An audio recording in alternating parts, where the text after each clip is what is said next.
just what I'm made of now. Trying to reach inside of me, trying to get my energy. Let me show you just what I'm made of. What's up? What's happening? What is going on, everybody? Welcome back to Animation Station, your number stop destination for anything and everything animation. And today we got a bit of a surprise one. Well, a third surprise, I should say. The most surprising of the surprises. There. Better? I don't know, I'm a mess. So as you guys know, the sequel to Into the SpiderVerse is coming out next year. Well, despite it not coming out until next year, HASBRO decided to release the merch already. Like, what? Why? Why would you release it this early? That just seems weird to me. But, yeah. We have the Spider-Man Across the Spider-Verse Spider-Man 2099 figure. I mean, just look at this dude. Look at this friggin' dude. He looks so sick. I couldn't resist. He was literally the first thing I saw when I walked into Walmart today. Like, literally the very first thing. I looked down and looked at him, I'm like, holy, this guy is awesome, I'm buying him right now. And he's $12, so not too bad. But let's go ahead and take a look at the packaging. We have the Across the Spider-Verse logo, the 4+ logo there. Got some renders from the actual movie design animation there of Miles, Spider-Gwen, and 2099. Got the big figure within, alongside his accessory. You got the name here, you got the HASBRO logo here, you have a Spider-Man logo here, and then over here you have the renders and the logo again. Then you have the same on this side, and then going on to the back, you get a decent render of the figure with his accessory, like how to use it, the name of the figure right there, and a little itty-bitty reading right here in multiple languages. I'll give you 2 seconds to pause it and read it if you want. Okay.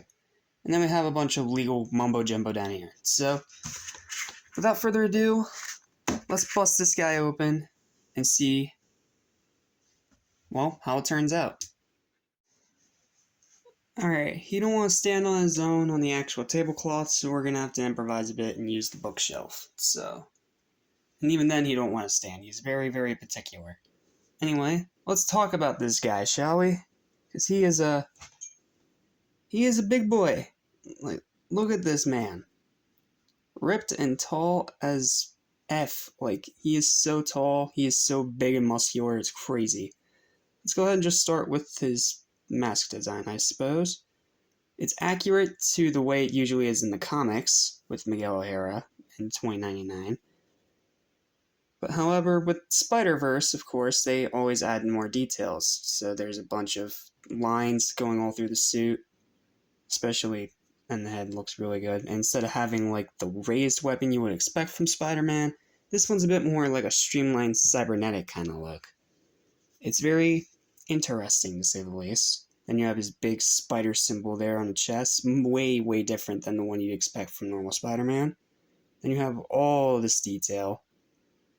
Like, seriously, there's more detail in this figure than the Marvel Legends in the past 5 years. So, that is sad.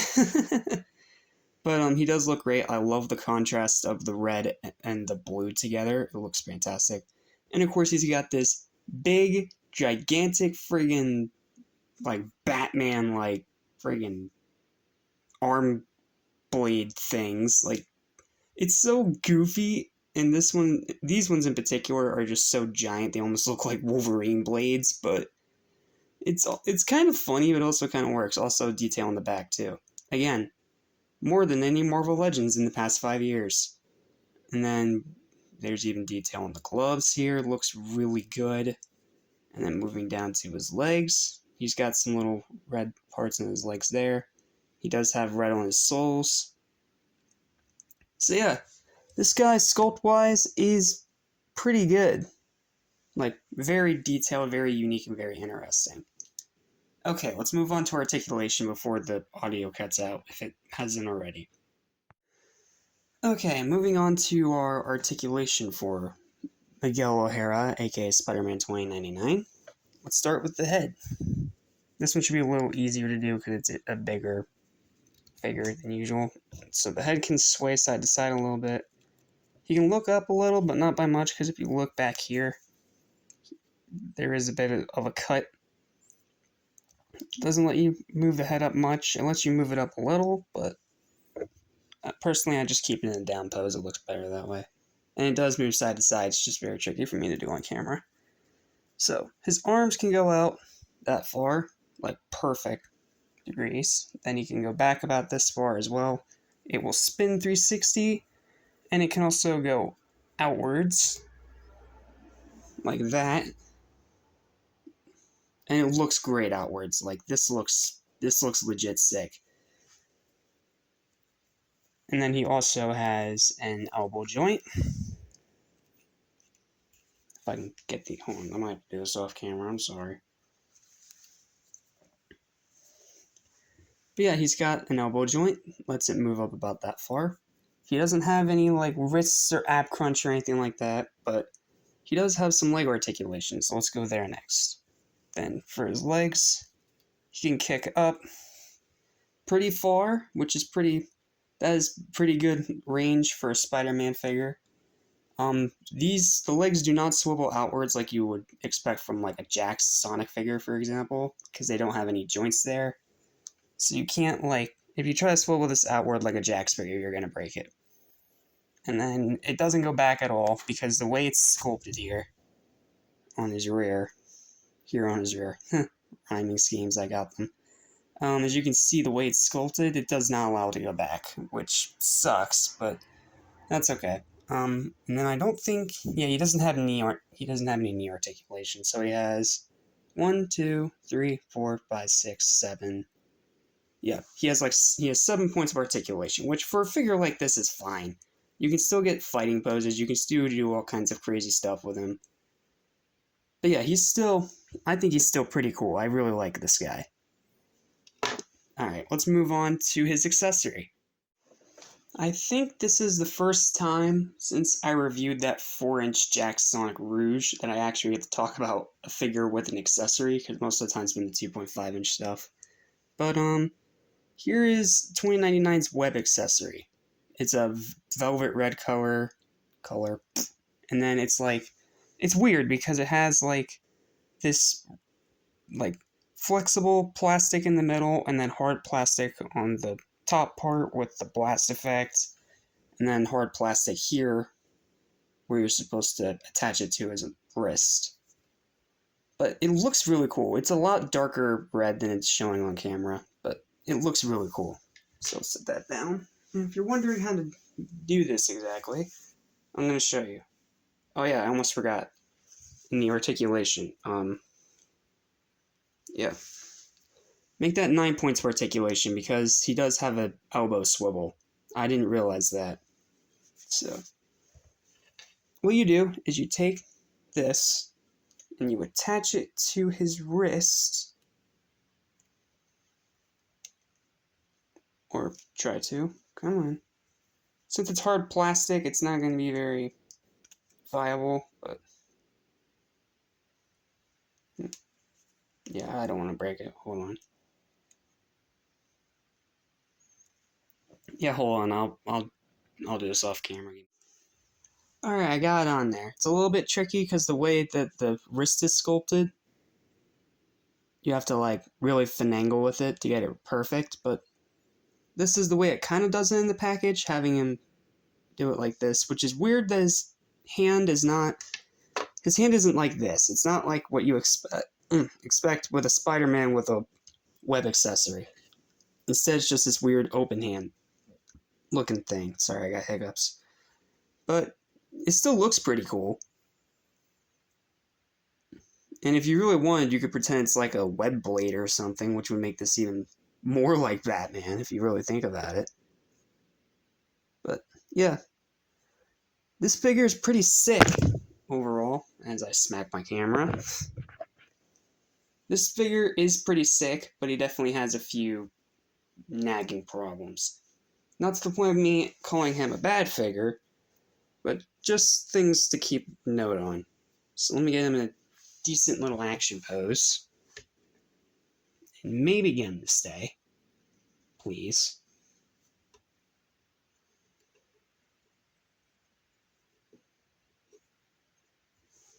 Come on. Come on.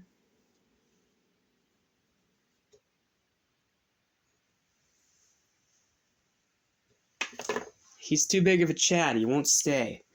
So, okay, let's just go ahead and move on to a comparison time of some sort. Okay, this guy just refuses to stand on his own, so I'm just going to have to prop him up against the lamp. Now, for comparison, the only figure I really have on my hand right now that's tall enough to kind of compete is the the Dragon Stars Super Saiyan Goku. Stick him right there. Yeah, he's even taller than Goku. That's sad.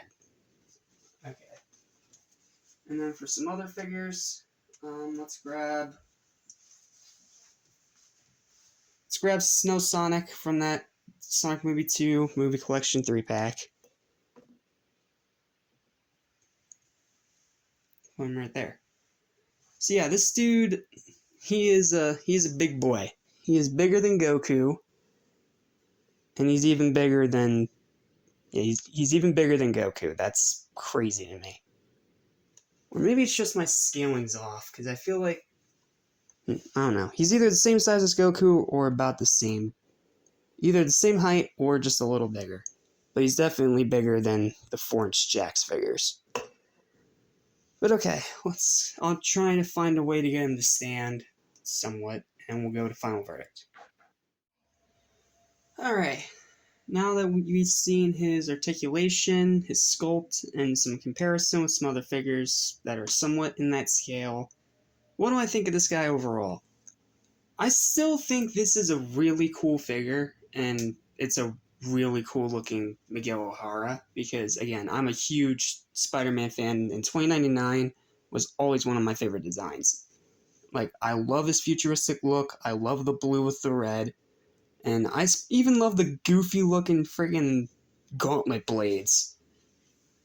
But he does have some problems, more particularly standing. He has an absolutely horrible time trying to stand, so good luck trying to get this guy in an action pose when his feet keep trying to fall out from underneath of you.